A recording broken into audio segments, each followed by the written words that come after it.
Hello everyone, this is अनुराग बघेल और आपका एक बार फिर से स्वागत है मेरे इस यूट्यूब चैनल में, जहां आज हम बात करने वाले हैं अपने इकोलॉजी के बारे में। और इकोलॉजी में जनरली शुरू कर रहा हूं बायोडाइवर्सिटी एंड कंजर्वेशन। काफी इंटरेस्टिंग चैप्टर है, पढ़ने में काफी ज्यादा मजा आता है। और मैं आपको बता दूं कि जैसे आप बात करेंगे इकोलॉजी के बारे में, तो भाई इकोलॉजी से करीब 9 से 10 क्वेश्चन नीट में आना तय है। मतलब आप मान सकते हैं 40 मार्क्स आउट ऑफ 360। भाई दिस इज, आप समझ रहे हैं ना कितना ज्यादा इंपॉर्टेंट है। चलिए तो शुरू करते हैं बायोडाइवर्सिटी। सबसे पहली बात, अगर भाई चैनल सब्सक्राइब नहीं किया हो तो कर दीजिएगा और वीडियो के बाद लाइक की बटन जरूर दबाइएगा, थोड़ा मोटिवेशन हमको भी चाहिए ना भाई। चलिए आगे बढ़ाते हैं कहानी। क्या है बायोडाइवर्सिटी? चलो हम तो यहीं रहते हैं, हमको कुछ पता नहीं होता। कोई एलियन आया हमारी अर्थ को विजिट करने, कोई स्पेसशिप आई, उसने देखा यार बड़े बड़े प्लांट्स हैं, एनिमल्स हैं, टाइगर है, ये है, अलगी है, फंजाई है, ये सब जो डिफरेंट डिफरेंट टाइप की स्पीसीज है ना, अर्थ में डिफरेंट डिफरेंट टाइप की स्पीसीज होना, यही ये बायोडाइवर्सिटी को रिप्रेजेंट करता है। ठीक है, बायोडाइवर्सिटी को रिप्रेजेंट करता है। किस इंसान ने, किस महानुभाव ने बायोडाइवर्सिटी वर्ड दिया भाई? तो ध्यान दीजिएगा, bio diversity word coined by Edward Wilson।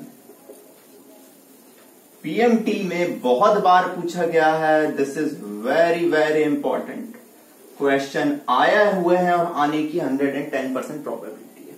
चलिए आप देखेंगे कि भाई अर्थ में अप्रॉक्स 20,000 वैरायटी है आंट की। किसकी वैरायटी है? आंट्स की। चलिए 20,000 ऑर्किड की वैरायटीज हैं। चलिए भाई अप्रॉक्स 3 लाख बीटल्स की हैं एंड 28,000 फिशेज हैं। चलिए आप समझ पा रहे हैं कितना डिफरेंट टाइप की बायोडाइवर्सिटी अपने को देखने मिलती है। हम एंड की बात करते हैं, ये भी 20,000 टाइप्स। गेटिंग माय पॉइंट और नॉट? दिस इज हाउ कि आप एनसीईआरटी जब पढ़ेंगे तो उसमें ये दिया हुआ है इन्फॉर्मेशन। चलिए इतना इंपॉर्टेंट नहीं है ये data, no one is going to ask you. चलिए कहानी को आगे बढ़ाते हैं। देखो भाई, आप बायोडाइवर्सिटी वर्ड अगर देखना चाहो तो जो सेल है, सेल के अंदर जो मैक्रोमोलिक्यूल है ना भाई, मैक्रोमोलिक्यूल, वहां से लेके बायोम तक बायोडाइवर्सिटी पाई जाती है। बायोडाइवर्सिटी पाई जाती है। तो biodiversity is present not only at cell level but it is also present at biome level. Okay, चलिए आगे बढ़ते हैं। तो समझे बायोडाइवर्सिटी क्या है? एडवर्ड विल्सन ने वर्ड दिया। कितने टाइप की बायोडाइवर्सिटी हो सकती है? Not only at the cell level और micromolecular level, it is also found at the biome level. Biodiversity कितने टाइप की, या बायोडाइवर्सिटी को हम क्लासिफाई करना चाहें कहां कहां पाई जाती है, तो देखिए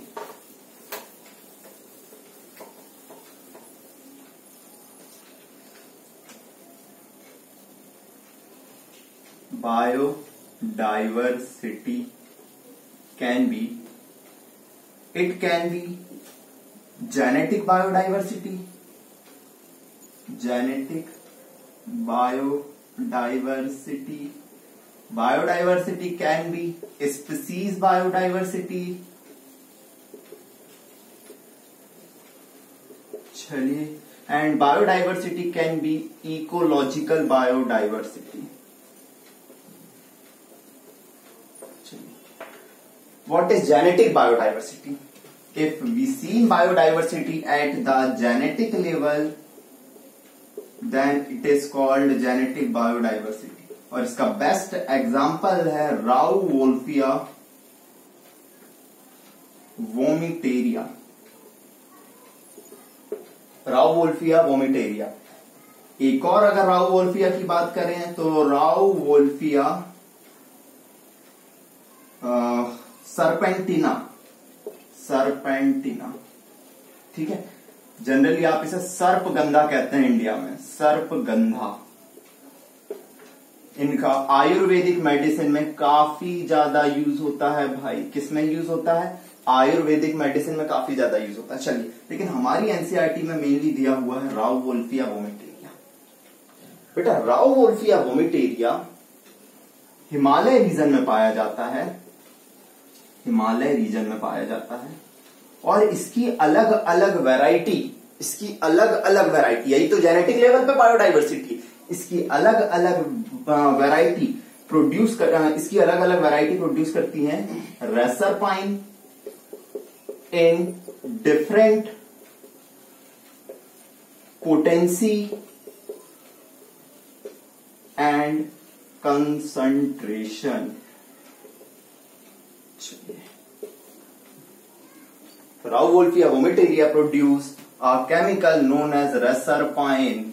Reserpine. This is very useful in pharmaceutical company, Ayurvedic pharmaceutical company, and इसकी पोटेंसी और कंसंट्रेशन हिमालय के अलग अलग रीजन पे आपको अलग अलग मिलेगा, and it is associated with the genetic biodiversity. This is very important term कि भाई rauwolfia vomitoria produce reserpine, ठीक है, rauwolfia serpentina generally known as सर्पगंधा।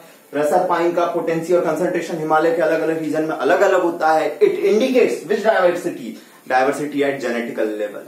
Is it clear to everyone? चलिए, इसके अलावा आप अगर बात करेंगे तो बेटा आपको इंडिया में, इंडिया बायोडाइवर्सिटी में इतना रिच है कि हम 12 मेगा बायोडाइवर्सिटी कंट्रीज में आते हैं। हम 12 मेगा बायोडाइवर्सिटीज कंट्री में आते हैं, ठीक है। इंडिया में अप्रोक्स आप बात करोगे ना 50,000 वैरायटी ऑफ राइस है। इंडिया में कितनी वैरायटी है राइस की? 50,000 variety of rice and 1000 varieties of mango पाई जाती हैं। याद रखिएगा, ये क्वेश्चन बहुत पूछे गए हैं। राइस की बायोडाइवर्सिटी इंडिया में बहुत बहुत बहुत ज्यादा, ये क्वेश्चन आएगा ही आएगा। राइस की बायोडाइवर्सिटी इंडिया में बहुत ज्यादा है। चलिए आगे बात करते हैं। ये हो गया अपना जेनेटिक बायोडाइवर्सिटी। अब हम बात करते हैं स्पीसीज बायोडाइवर्सिटी। जनरली नाम में ही छुपा है स्पीसीज बायोडाइवर्सिटी। ये किसमें देखा जाता है? At species level. किस पे देखा जाता है? स्पीसीज लेवल पे।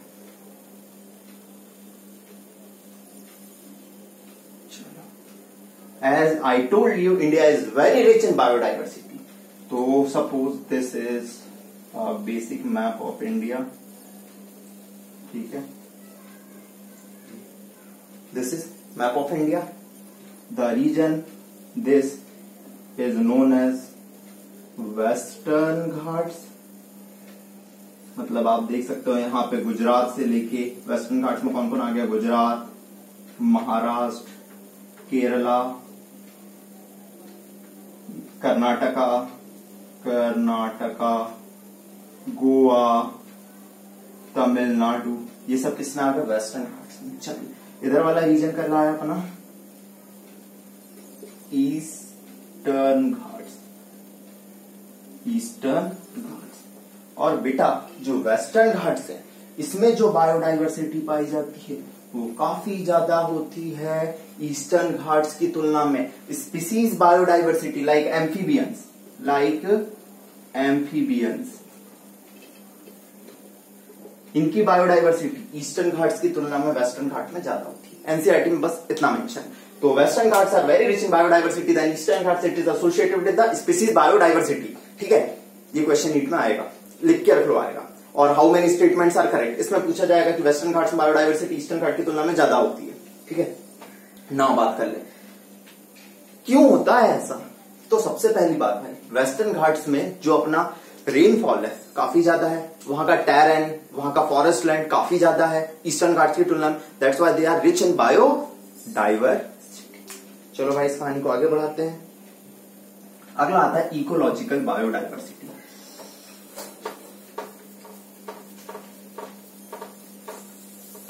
इकोलॉजिकल बायोडाइवर्सिटी किस लेवल पे देखी जाती है? इको सिस्टम लेवल पे। कौन कौन सी इकोसिस्टम हो सकते हैं भाई?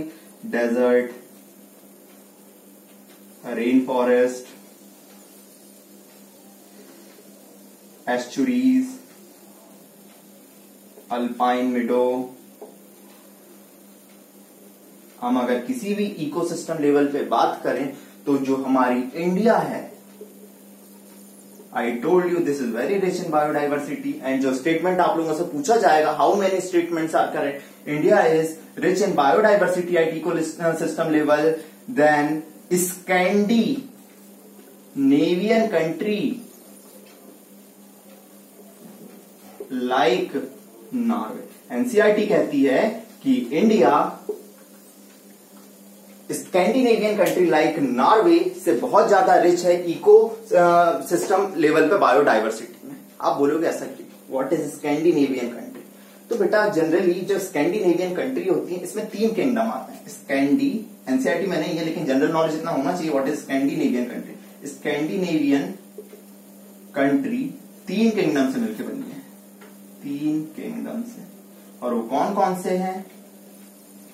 ऐसे याद करना, एसडीएम होता है, एस डी एन, एस मतलब स्वीडन, डी मतलब डेनमार्क और एन मतलब नॉर्वे।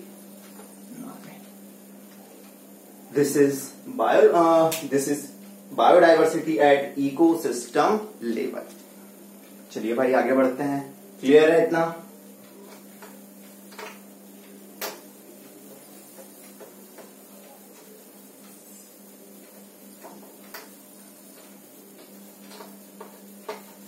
आगे बढ़ाएं कहानी को।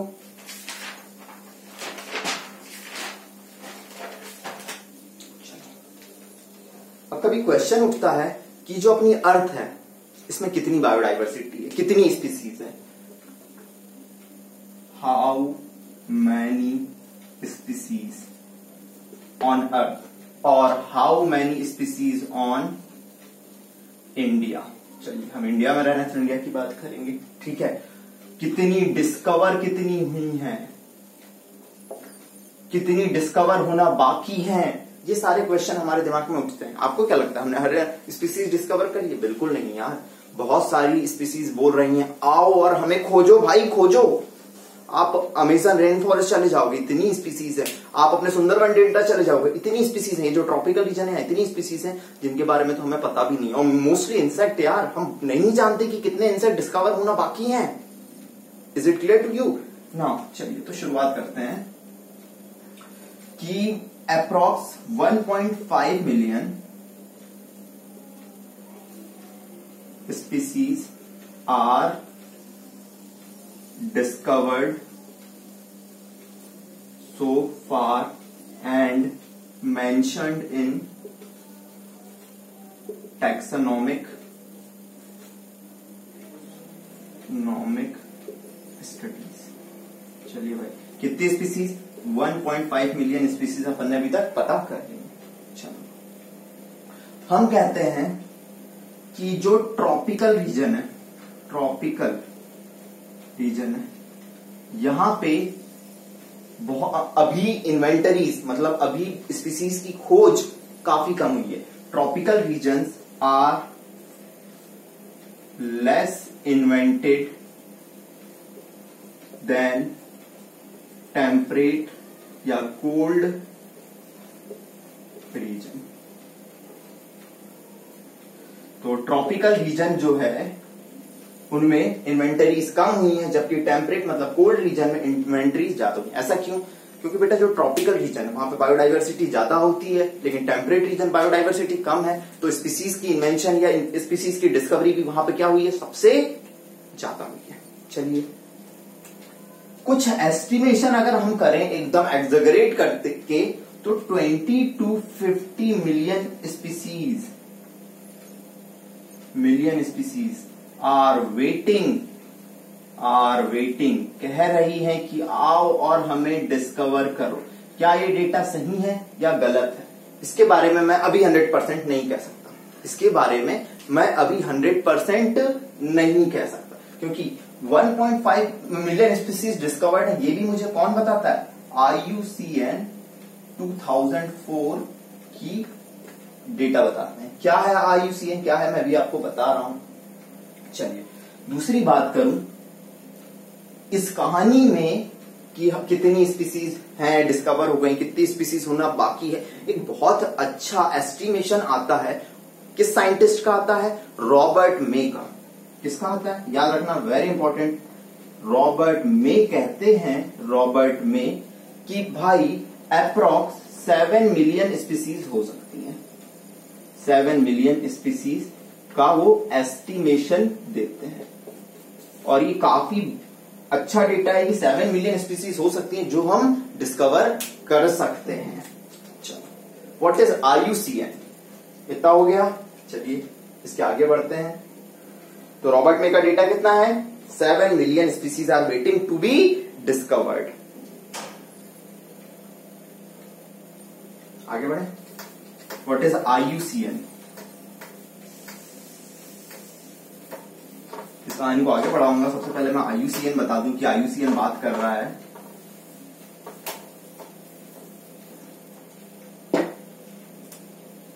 चलो, what is IUCN? It is international union for conservation of nature and natural resources. क्या भैया? It is the international union for conservation of nature. Nature को कंजर्वेशन करो, एंड नेचुरल रिसोर्सेस।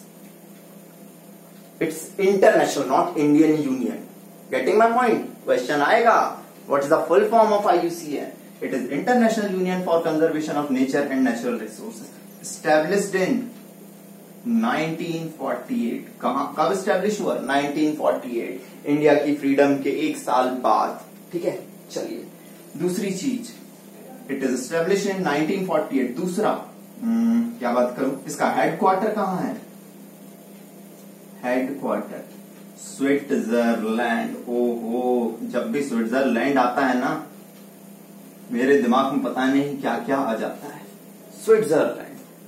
इंडिया के बहुत सारे लोग या तो हनीमून प्लान करते हैं भाई, अगर मिडिल क्लास फैमिली है तो मनाली मसूरी, और अगर हाई क्लास फैमिली है भाई बहुत रिच हो, पैसा इंसान क्यों कमा रहा है? काफी रिच होने के लिए। बहुत रिच हो तो स्विट्जरलैंड जाएंगे भाई। स्विट्जरलैंड जाओ तो पता करना कि भाई IUCN कहाँ है। चलो भाई, स्विट्जरलैंड। ठीक है, दूसरी चीज, ये एक रेड डेटा बुक निकालती है। क्या निकालती है? रेड डेटा बुक, जिसमें हमें इंडेंजर्ड स्पीसीज के बारे में पता चलता है। इंडेंजर्ड स्पीसीज के बारे में पता चलता है। ठीक है, आगे की क्लास में हम पढ़ेंगे बायोडाइवर्सिटी का लॉस कितना हो गया है। एक मैं अभी जनरल आइडिया आपको दे दूं कि रेड डाटा बुक हमें बताती है कि लास्ट 500 ईयर्स में, पिछले 500 साल में, हमने करीब 784 स्पीसीज एक्सटिंक्ट हो गई है। ऐसा क्यों? ऐसा इसलिए, आप भी जानते हो कि हमने पहले राजा महाराजा थे, हंटिंग पोचिंग बहुत ज्यादा चलती थी। इस वजह से पहला लॉस क्या था? हंटिंग होना, पोचिंग होना। दूसरा क्या हुआ?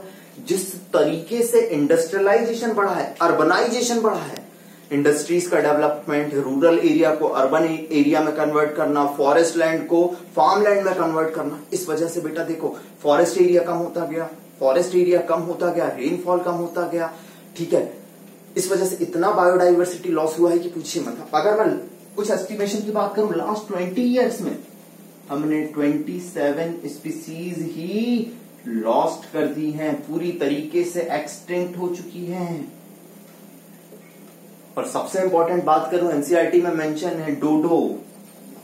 याद रखना, वेरी इंपॉर्टेंट। डोडो कहां का एंडिजीनस था या एंडेमिक था? मॉरिशियस। कहां का? मॉरिशियस। ठीक है, स्पेलिंग थोड़ी इधर उधर हो सकती है, देख लेना। डो, तो इसको याद करने का तरीका, कहां पाया जाता था डोडो? क्योंकि वहां का एंडेमिक एलिमेंट है और एनिमल है, वहां का लोकल एनिमल है, तो डोडो फ्रॉम मॉरिशस। दूसरा क्वागा, डोमा करके याद रखना, डोडो मॉरिशस। क्वागा, क्वागागा अफ्रीका। वो अभी आया था ना, इट्स टाइम फॉर अफ्रीका, तो क्वैगा गा गा अफ्रीका, क्वैगा गा गा अफ्रीका, क्वैगा अफ्रीका, ऐसे याद रखना। वहां का ये लोकल था, ठीक है। इसके अलावा स्टीलर, सी काऊ है, काऊ नहीं अपनी गाय, Steller sea cow, S for Steller, S for sea, this is Russia, Russia, इसमें भी डबल एस आ रहे हैं, ये भी डबल एस। याद करने का तरीका नहीं तो याद ही नहीं कर पाओगे, दैट्स व्हाई मतलब मैं नाम देता हूं learn with fun. Dodo Mauritius, डोमा, quagga Africa, Steller sea cow, S S मतलब रशिया, ठीक है। ये कहां से, वहां से एक्सटेंट हो चुके हैं भाई। दूसरी चीज, बाली, बाली काफी सुंदर जगह है, मुझे यहां बाली जाना है, इंडोनेशिया, काफी सस्ती जगह भी है बाली। जावा एंड कैस्पियन, इसमें टाइगर की स्पीसीज वो क्या हो चुकी है, एक्सटिंक्ट। और जिस तरीके से अभी ड्रास्टिक चेंज आ रहे हैं ना एनवायरमेंट में, बहुत सारी स्पीसीज बहुत आने वाले टाइम में क्या हो जाएंगी, एक्सटेंट हो जाएंगे। हम आगे मतलब आने वाले लेक्चर्स में बताएंगे, आज तो अपना लेक्चर नंबर 1 है, आने वाले लेक्चर में हम बताएंगे, ठीक है। चलिए इतना एक बार नोट कर लीजिए इंपॉर्टेंट पॉइंट।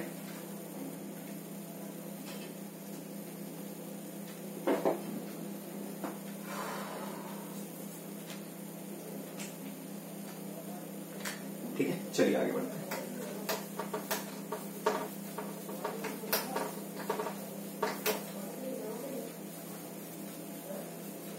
अभी तक हमारा IUCN ने जैसे 2004 अपडेट हो गया है ये, लेकिन हमारी एनसीईआरटी में 2004 का ही डेटा लिखा है। उसने बताया कि हमारे पास 1.5 मिलियन स्पीसीज है, मिलियन स्पीसीज है अर्थ पे, ठीक है। चलो भाई, उसमें से 70% क्या है, एनिमल है।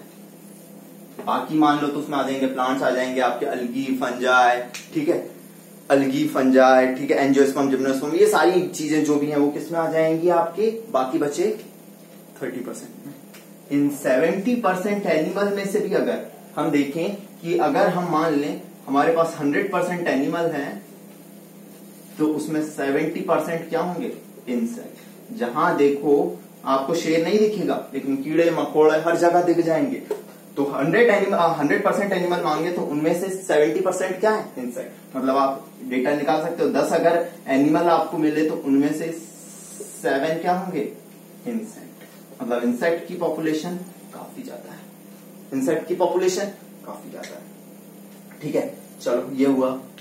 इसके अलावा एनसीईआरटी में कुछ भाई पाई चार्ट बने हुए हैं, एनसीईआरटी में कुछ पाई चार्ट बने हुए, वो पाई चार्ट याद करिएगा मेरे साथ, ध्यान देना, ठीक है। एनसीईआरटी में पाई चार्ट बने हैं। एक पाई चार्ट है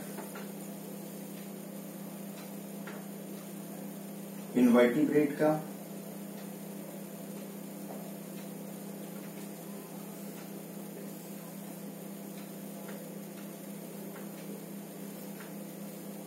एक है वर्टिब्रेट का। देखो भाई, मैं बहुत इजी वे में आपको बताऊंगा कैसे याद करना है, रट डालना इसे। और एक पाई चार्ट है, और ये आएगा ही आएगा, वेरी इंपॉर्टेंट पाई चार्ट, ठीक है। और एक पाई चार्ट है अपना किसका, प्लांट्स का। सबसे इंपॉर्टेंट क्या है अपना, वर्टिब्रेट। यहां आती हैं फिशेस,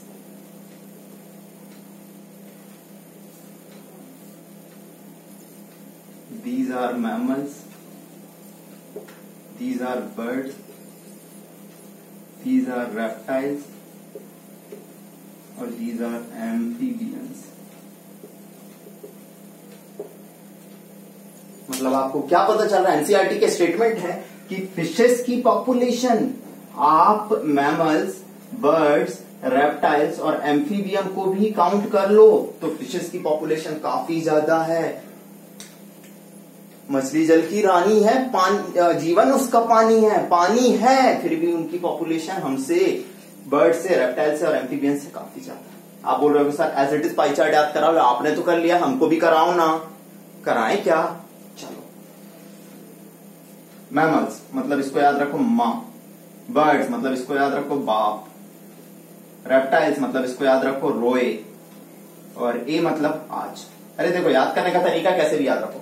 माँ बाप रोए आज, क्यों रोए आज? तुम्हारे मम्मी पापा क्यों रोए? क्योंकि तुमने फिश खा ली, फिश खा ली, फिश खाली, खाली मतलब यू हैव ऑलरेडी।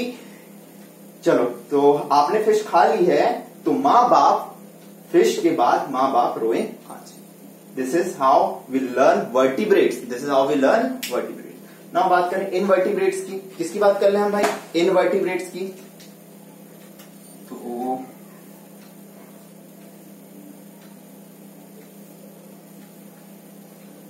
अब मैंने बात करी इनवर्टिब्रेट, तो आपको भी अभी मैंने बताया कि 100% अगर एनिमल की बात कर रहे हैं तो उनमें 70% क्या होता है? इंसेक्ट होते हैं। इंसेक्ट तो भाई आपको कभी भूलोगे ही नहीं। और चीफ मिनिस्टर होता है ना, तो हम बोलेंगे OCM, ऐसे याद करना। अबे OCM, ओ मतलब अदर एनिमल ग्रुप, सी मतलब क्रस्टेशिया, सी मतलब क्रस्टेशिया, एम मतलब सीएम, एम मतलब क्या था यार? मोलस्क। कैसे याद करा? अदर एनिमल ग्रुप, क्रस्टेशिया और mollusca. Is it clear to you? चलिए नाउ हम बात करें प्लांट्स की।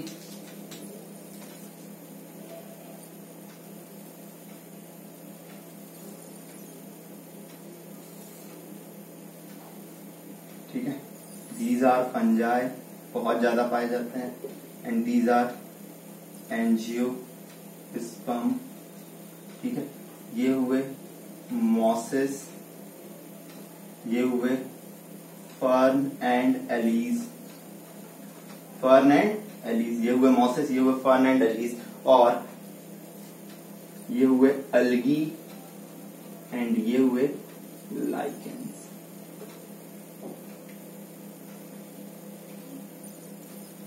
ठीक है, हम छोटे रहते हैं तो MO मतलब इसे ऐसे याद रखिएगा, MO मॉसेस को मदर। चलिए F और A father, fern and Alice, fun, F fungi और AN फन। अरे बनाने में क्या जा रहा है? FUN फन होता मुझे पता है, लेकिन मैं ऐसे आता हूं फन, फन मतलब मजा आ रहा है। मदर, फादर, फन, आ लिया है, लिया मतलब बचपन में रहा को लिया बोलते हैं ना, आ मतलब अलगी, आ लिया है, लिया मतलब लाइक।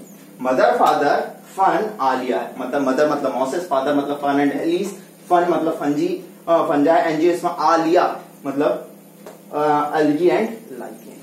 आप कोई अच्छी जंगल भी बना सकते हो, लेकिन मैं याद करने के ऐसे जनरली तरीके बताते जाता हूं जिससे आपको बहुत ज्यादा इजी पड़ जाए। चलिए आगे बढ़ते हैं, इस कहानी को आगे बढ़ाते हैं।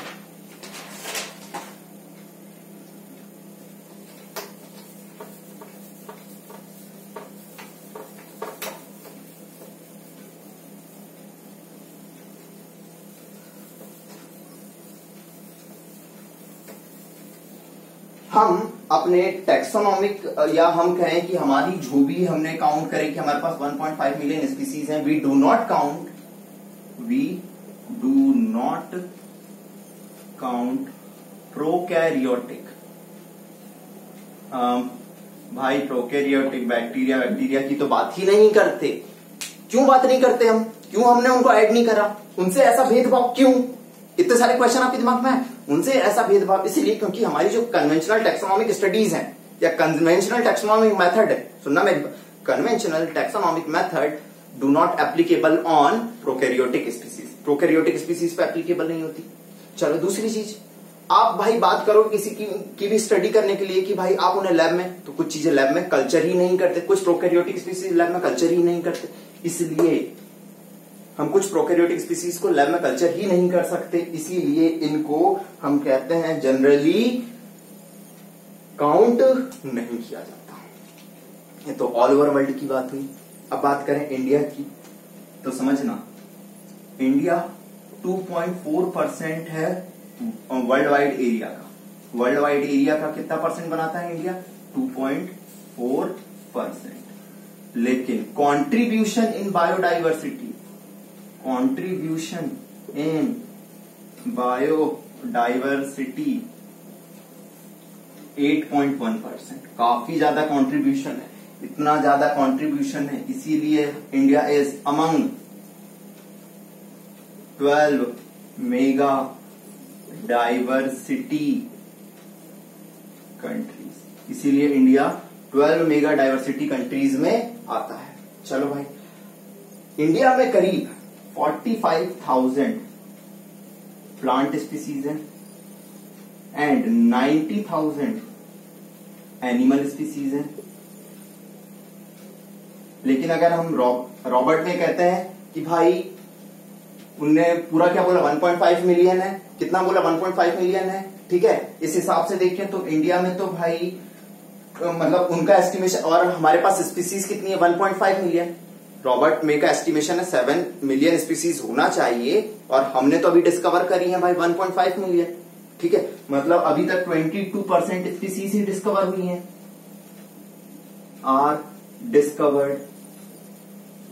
If we follow Robert May estimation, मतलब फिर तो इस हिसाब से अगर मैं देखूं तो इंडिया में 1 lakh plant species and 3 lakh animal species are waiting to be discover, कि भाई आओ और हमें खोजो, ठीक है।